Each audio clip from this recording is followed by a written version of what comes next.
On the night of November 23rd, 1797, a Royal Navy warship sank within sight of Halifax Harbor. She was hours from port, 2 months at sea, almost home. Nearly 100 men made it into the rigging as she went under, clinging above the freezing Atlantic water through the night. One by one, through the darkness, they let go. In the morning, 12 people were alive, more than 220 were dead, and the man whose decision had killed them had gone below to do paperwork.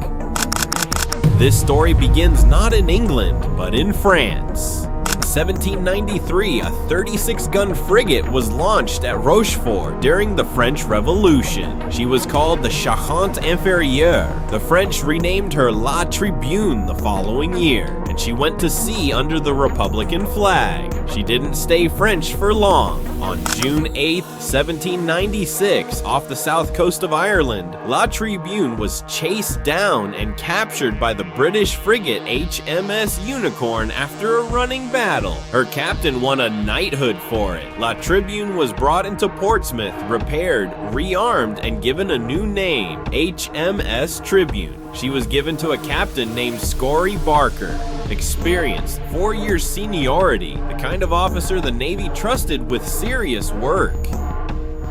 On September 22, 1797, HMS Tribune sailed from Torbay, England as escort to a convoy bound for Quebec and Newfoundland. She was carrying her crew, passengers, women, children, roughly 250 people in total. 2 months later, she would be at the bottom of Halifax Harbor, and the reason she sank comes down to one conversation between two men and one decision that should never have been made. By November 23, 1797, HMS Tribune had been at sea for 2 full months. She had lost her convoy somewhere in the Atlantic and was sailing alone, but none of that mattered now, because Halifax Harbor was visible. 2 months of cold ocean, 2 months of convoy duty, and they were hours from port. Hot food, solid ground, rest. You can imagine what that felt like after 60 days at sea. As the Tribune approached the harbor entrance, Captain Barker did what any experienced officer would do. He suggested waiting for a local pilot, someone who actually knew these specific waters, these specific shoals, these specific currents in November, in deteriorating weather, in fading light. It was standard practice for every ship entering Halifax Harbor. It was the right call. It was the safe call. His sailing master, a man named John Clegg, disagreed, not quietly, loudly. Clegg told the captain there is absolutely no need for a pilot. He knew this harbor. He had been here before. He had been here several times before. He boasted to the captain's face, once sailed a 44-gun ship, a vessel significantly larger than the Tribune, into this very harbor without any pilot whatsoever.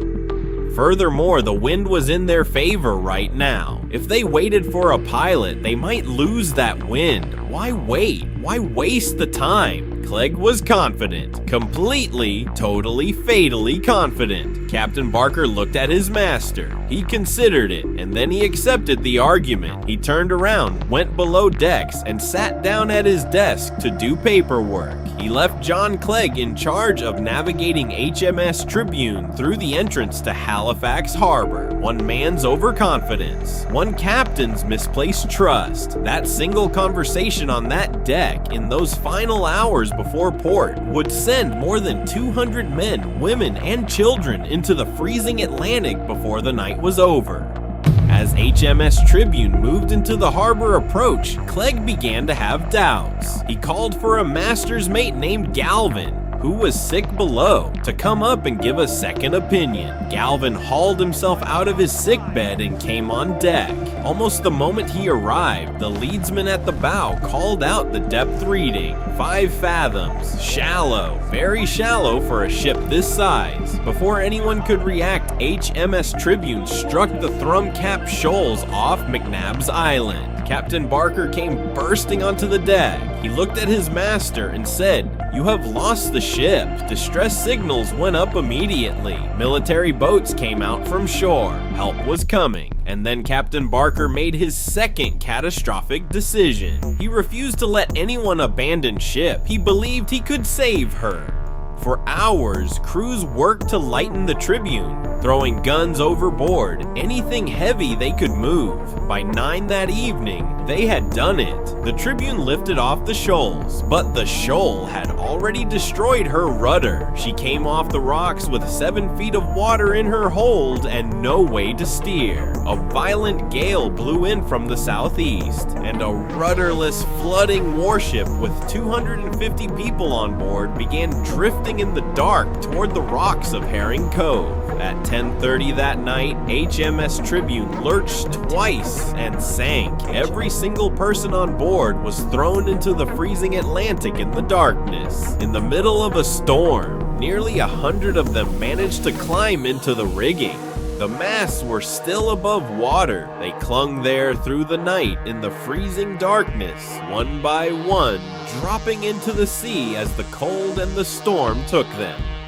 In the village of Herring Cove, people knew a ship was in trouble. 4 sailors had come ashore earlier to raise the alarm, but the storm was violent and the sea was rough, and most people stayed on shore. One person didn't, a 13-year-old boy whose name we don't actually know. He has come down to history only by the nickname Joe Cracker, which in the slang of the time simply meant someone excellent at what they do. Took a small dinghy and rowed alone into the storm toward the wreck, back and forth through the night in a tiny boat in freezing water, in a gale, pulling survivors out of the sea. How many he saved is not recorded precisely, but he is the reason any of them survived at all. His real name was almost certainly John Davis. He was given a career in the Royal Navy as a reward. He eventually came back to Herring Cove, where he had grown up and where he had rowed into the storm that night as a 13-year-old boy.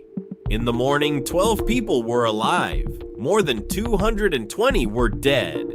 Captain Barker was believed lost with his ship. The master, whose confidence had started everything, John Clegg, survived.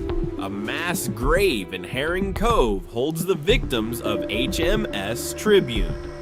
The site is called Tribune Head today. In the Maritime Museum of the Atlantic in Halifax, Nova Scotia, you can see HMS Tribune's bell. Salvors pulled it from the wreck in the 19th century. It is the only thing that came back up. The ship herself is still there. In the harbor she almost made it into. In the water she was hours away from clearing safely, exactly where she has been since 10:30 on the night of November 23rd, 1797.